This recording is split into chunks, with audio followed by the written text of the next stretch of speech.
Alors, une première vidéo relative au modèle de document dans Word. Alors, chaque fois que l'on ouvre Word, que l'on lance Word, on a une feuille blanche qui apparaît.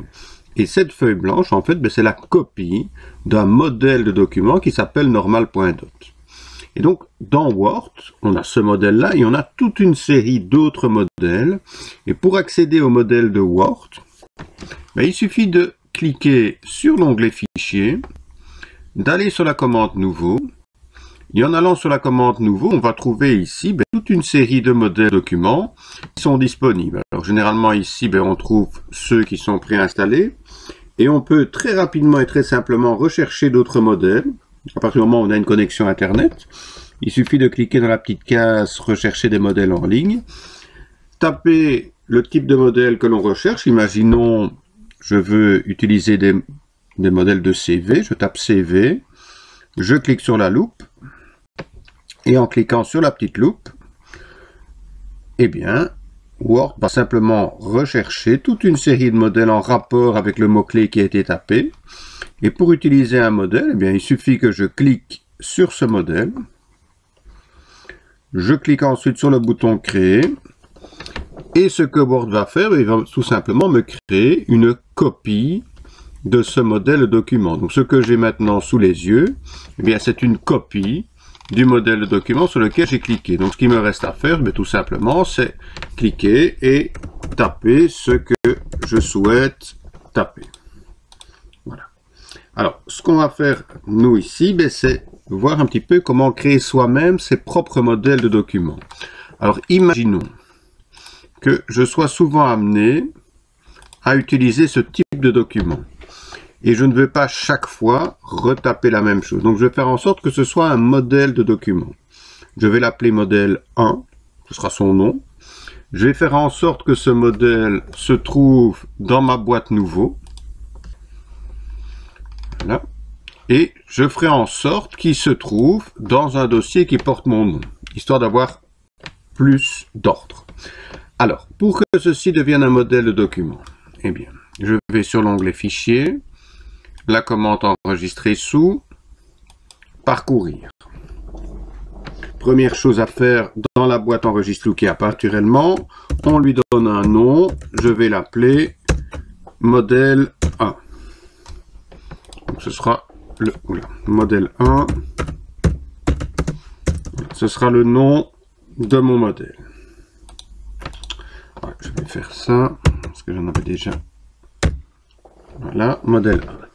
Ensuite, juste en dessous, dans la case type où il est mentionné document Word, je vais changer. On change ce qu'on appelle l'extension du fichier. Au lieu que ce soit un document Word, je vais cliquer et je vais prendre modèle Word. Et en prenant modèle Word, automatiquement, il va basculer dans un dossier modèle Office personnalisé. Donc c'est le dossier dans lequel on stocke généralement les modèles. Ça me permettra de le retrouver plus facilement. Une fois que je suis dans ce dossier, je vais créer un sous-dossier, histoire d'avoir de l'ordre pour mettre mon modèle dedans. Et pour le créer, je clique simplement sur le bouton Nouveau dossier. Voilà, je vais l'appeler par mon nom et mon prénom. Voilà.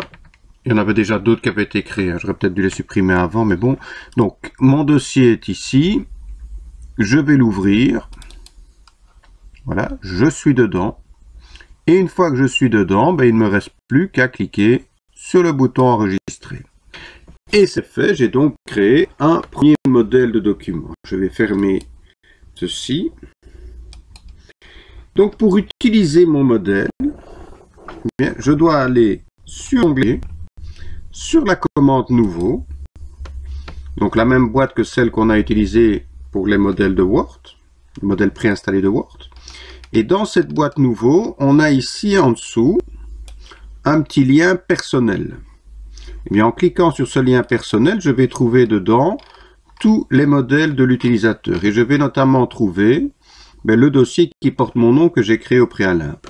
Si je clique dessus, je trouve dedans mon modèle de document, modèle 1.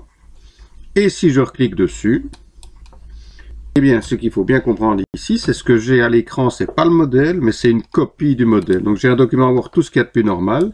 Il ne me reste plus qu'à modifier et à sauvegarder ça sous un format Word traditionnel. Voilà, c'est ça le principe des modèles. J'en refais vite un deuxième, je reprends une feuille blanche. Bon, le texte a peu d'importance. J'imagine que j'ai un document avec lequel je travaille fréquemment. Je l'enregistre, donc fichier enregistré sous, parcourir. On lui donne un nom, je vais l'appeler modèle 2. Dans la case type, je change, je prends modèle Word. Automatiquement, il bascule dans le dossier modèle Office personnalisé. Si jamais il ne le fait pas, eh bien, il faut aller dans le dossier document. Et dans le dossier document, on trouve le dossier modèle Office personnalisé. Donc, on l'ouvre. On va utiliser le même dossier, donc le dossier qui porte mon nom et mon prénom. Je l'ouvre. Je suis dedans. Et une fois que je suis dedans, ben, il ne me reste plus qu'à enregistrer. Et voilà, tout simplement, ceci est devenu un modèle qui s'appelle modèle 2. Donc ça veut dire que lorsque je passerai la commande fichier nouveau, dans la rubrique personnel, dans le dossier qui porte mon nom, eh bien je trouverai dedans modèle 2. Et donc c'est ça qui est important, si je clique dessus, je n'ouvre pas le modèle, je ne l'ouvre pas, mais j'en fais une copie. Donc je clique dessus. Ce que j'ai sous les yeux, c'est la copie du modèle 2. Alors, pour en être certain, il suffit de regarder la barre de titre. En regardant la barre de titre, il est bien mentionné document quelque chose, donc il ne s'agit pas du modèle. Il s'agit bien de la copie du modèle. Voilà pour cette première vidéo.